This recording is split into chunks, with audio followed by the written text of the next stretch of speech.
ကာလာရှီနာယူရတော့မဲ့ဥကာဒီမန်ချက်စတာယူနိုက်တက်တင်ရဲ့ကွင်းတဲ့လူမန်ယူဥကာဒီကတော့ဘောလုံးသမားတွေအားကစားသမားတွေကြောက်ဆုံးဒဏ်ရာမျိုးနဲ့ရင်ဆိုင်ခဲ့ရပြီးတဲ့နောက်ပိုင်းအရင်ကထက်ပုံမတန်မာစွာနဲ့ပြန်လာခဲ့မယ်လို့ကတိပြုပြောကြားလိုက်ပါတယ်။အသက်15နှစ်အရွယ်ရှိပြီဖြစ်တဲ့ဥကာဒီဟာဥရုဂွေးအသင်းနဲ့အတူစပိန်အသင်းကိုရင်ဆိုင်ကစားခဲ့တဲ့ကမ္ဘာ့ဖလားအုပ်စုဆင့်ပွဲစဉ်အတွင်းမှာဒူးရွပြတ်တောက်တဲ့ဒဏ်ရာအပြင်းထန်ရရှိသွားခဲ့တာဖြစ်ပြီးတော့ကစားမရဲ့ဒဏ်ရာအခြေအနေကိုယူနိုက်တက်အသင်းဘက်ကပြီးခဲ့တဲ့တင်းနှင်းနေနေ့ကပဲတရားဝင်အတည်ပြုထုတ်ပြန်ပေးခဲ့တာပါ။ဒီဒဏ်ရာကြောင့်ဥကာဒီဟာလာမယ့်ဩဂုတ်လ22ရက်နေ့မှာပြန်လည်စတင်မဲ့2026-29ရာသီပရီးမီးယားလိဖွင့်ပွဲစဉ်လန်ဒန်အသင်းဟာစီးတီးနဲ့ပွဲပါဝင်ပွဲစဉ်များပြားကိုလဲချော်ပြီးတော့ကွင်းပြင်ပမှာကာလာရှီနာယူသွားရတော့မှာပါသူကပြီးခဲ့တဲ့ရာသီကမန်ယူအသင်းအတွက်ပရီးမီးယားလိပွဲစဉ်22ပွဲအထိပါဝင်ကစားပေးခဲ့ပြီးအသင်းကိုအဆင့်3နေရာနဲ့ချန်ပီယံလိဝင်ခွင့်ရရှိအောင်တစ်ပတ်လမ်းကနေကူညီပေးနိုင်ခဲ့ပေမဲ့အဲဒီထဲမှာ10ပွဲပဲပွဲထွက်ကစားခွင့်ရရှိခဲ့တာဖြစ်ပါတယ်ဒါပြင်ပြိုင်ပွဲစုံမှာသွင်းကိုဒါမှမဟုတ်ဂိုးဖန်တီးမှုအဆင့်တစ်ချိန်မှမပြုလုပ်နိုင်ခဲ့သလိုအသင်းကလည်း FA ဖလားနဲ့ခါရောင်းဖလားပြိုင်ပွဲမှာစောစောစီးစီးထွက်ခွာခဲ့ရတာကြောင့်အခုလိုမျိုး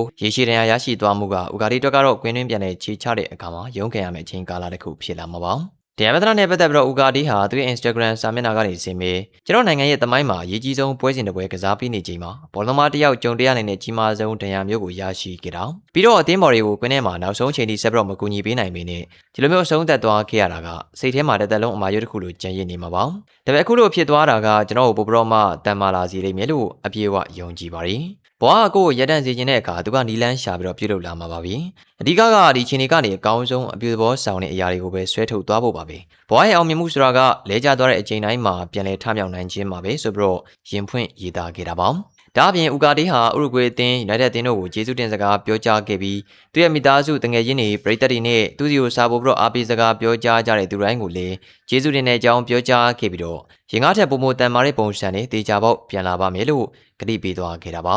ဒီကစားမရဲ့ဒူးယိုပြဲဒဏ်ရာနဲ့ပတ်သက်လို့အသေးစိတ်ချင်းတွေကိုတရားဝင်ထုတ်ပြန်လာခြင်းမရှိသေးပေမဲ့ဒူးယိုပြဲဒဏ်ရာဆိုတာက ACL ဒဏ်ရာလို့အယူရနားလည်ထားလို့ရပါတယ်။အဲဒီဒဏ်ရာမျိုးကပုံမှန်အားဖြင့်6လကနေ9လထိနားရတတ်ပါတယ်။ဒဏ်ရာပြင်းထန်ရင်တော့ဒီနှစ်ကနေဒီနှစ်ခွဲထိနားရတတ်ပြီးတော့အဆိုးဆုံးချင်းတွေကတော့ကစားမဘွားကနေပါနားယူလိုက်ရတာမျိုးဖြစ်ပါတယ်။အခုဥကာဒီရဲ့အခြေအနေကတော့အတိအကျမသိရသေးပေမဲ့ဒဏ်ရာအခြေအနေကကာလာရှီအနားယူပြီးရင်ပြန်ကစားနိုင်မယ်ပုံပါပဲ။ဒါပေမဲ့ဒါကလည်းခွဲစိတ်ကူးသားမှုခံယူရတာလူနာရဲ့ခနာကိုကြန့်ခိုင်မှုပုံစံပြန်လဲတန်ဆွမ်းရေးလေ့ကျင့်ခန်းအစီအစဉ်စတဲ့ချက်လက်တွေပေါ်မှာမူတည်ပြီးတော့နားရတဲ့ကာလကလည်းကွာခြားသွားနိုင်ပါ ರಿ ရေးကြီးတဲ့ချက်တစ်ခုကဒဏ်ရာကပြန်လဲတက်တာလာပြီးနောက်ပိုင်းမှာကွင်းနဲ့ပြန်ကစားဖို့အတွက်ကစားမရဲ့စိတ်သက်ပိုင်းဆိုင်ရာအတားအဆီးဆိုတာကလည်းရှိနေပြန်ပါသေးတယ်။ဒီလိုစင်မှာတော့ဥကာဒီကကာလာရှီနာယာမှာတေးကြနေပြီးကစားမပြီးရင်ဒုတိယထိခိုက်တာကတော့ယူနိုက်တက်အသင်းပါပဲ။ယူနိုက်တက်အသင်းကဥကာဒီကိုယခုနှစ်ရာသီမှာရောင်းချဖို့စီစဉ်ထားတာကအခုရောင်းချနိုင်မှုမလွယ်တော့ပါဘူး။ဒီအတွက်ယူနိုက်တက်အသင်းစီမံခန့်ခွဲသူတို့ခေါင်းစားရဖို့ရှိနေပြီးကွင်းလည်ဖြည့်တင်းရေးအစီအစဉ်အတွက်ကလက်ရှိမှာအတ္တလန်တာကအီဒါဆန်ကိုပဲခေါ်ယူထားနိုင်သေးလို့